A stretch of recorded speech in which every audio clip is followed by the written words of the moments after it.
नमस्कार मित्रांनो, मी सदानंद मोरे. माझ्या नवीन व्हिडिओमध्ये आपले स्वागत. आज आपण ठोसेघरला भेट देऊन ठोसेघर धबधब्याची माहिती घेणार आहोत. हा धबधबा ठोसेघर या गावाजवळ असल्यामुळे यास ठोसेघर धबधबा असे म्हटले जाते. हा धबधबा पाहण्यासाठी आपणास प्रवेश शुल्क भरावे लागते. गाडी पार्किंगची मोठी सोय आहे. आतमध्ये प्रवेश केल्यानंतर आपणास एक बोर्ड लागतो. त्या ठिकाणी मोठा धबधबा व छोटा धबधबा असे दोन रस्ते लागतात. या ठिकाणी एक मोठा आणि दोन छोटे धबधबे जवळच एकमेकाच्या ठिकाणी आहेत. हा धबधबा तारळी या नदीवर आहे. येथील नैसर्गिक वातावरण फार सुंदर व आल्हाददायक आहे. हा धबधबा 150 ते 180 मीटर इतक्या उंचावरून वाहतो. रस्त्यात आपणास वन विभागाचे सूचनांचे बोर्ड दिसतात. धबधब्याकडे जाणारे रस्ते सुंदररित्या बनवलेले आहेत. रस्त्यातून चालत आल्यावर या ठिकाणाहून हा धबधबा दिसण्यास सुरुवात होते. हे बघा, आपणास दिसत आहे पांढरे शुभ्र पाणी डोंगरातून फेसाळत खाली पडत आहे. जून जुलै महिन्यात या धबधब्याला मोठ्या प्रमाणावर पाणी येते व पर्यटक मोठ्या प्रमाणात या ठिकाणाला भेट देत असतात. या ठिकाणी उंचावरून पांढरे शुभ्र पाणी फेसाळत खाली पडते. हे बघण्याची मजा काही औरच असते.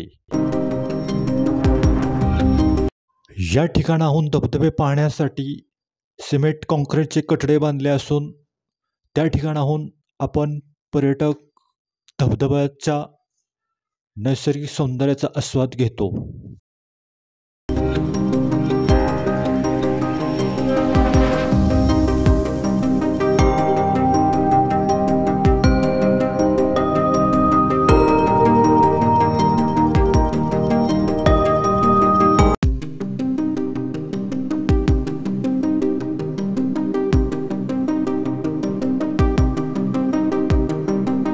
या ठिकाणी आपण धबधब्याकडे जाणारा रस्ता या पद्धतीने बनवलेला आहे तो पाहत आहोत.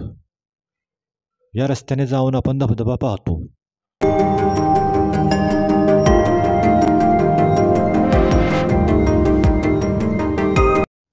हा धबधबा भारतातील महाराष्ट्र राज्यात सातारा जिल्ह्यात असून हा धबधबा सातारा शहरापासून 20 किलोमीटर इतक्या अंतरावर आहे. तर हा धबधबा पुण्यापासून 135 किलोमीटर इतक्या अंतरावर आहे. ठोसेघर या ठिकाणाहून जवळच आपणास चाळकेवाडी व सज्जनगड ही ठिकाणे आहेत. एकाच ट्रिपमध्ये आपण ही तिन्ही ठिकाणे पाहू शकतो.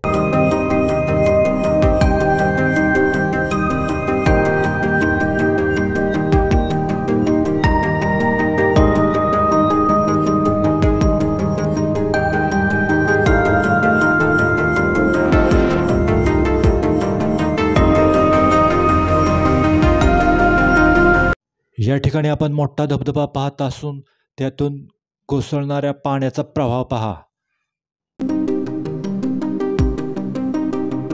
माझ्या व्हिडिओवर आपण पहिल्यांदाच आला असाल तर माझ्या चॅनलला सबस्क्राईब करा, लाईक करा, शेअर करा. असेच नवनवे व्हिडिओ मी आणत असतो. हा डोळ्यांचे पारणे फेडणारा धबधबा पाहण्यासाठी प्रत्येकाने या ठिकाणी भेट द्यावी.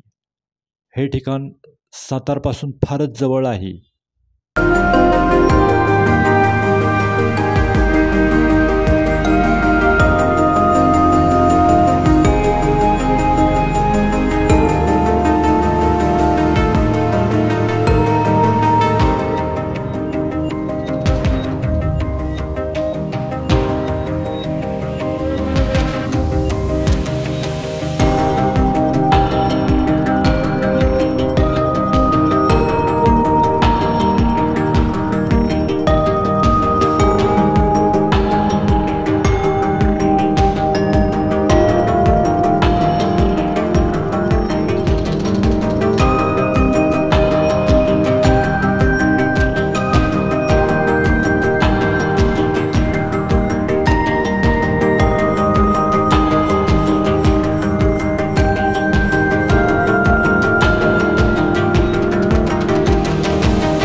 या ठिकाणी आपण धबधब्याच्या वरच्या बाजूचे दृश्य पाहत आहोत.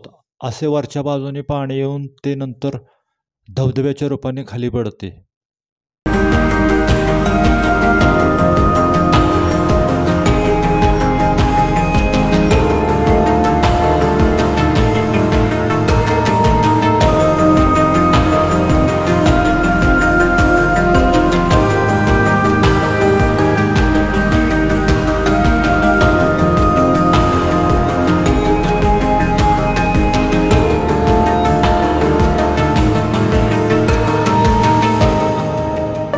व्हिडिओ पाहिल्याबद्दल धन्यवाद.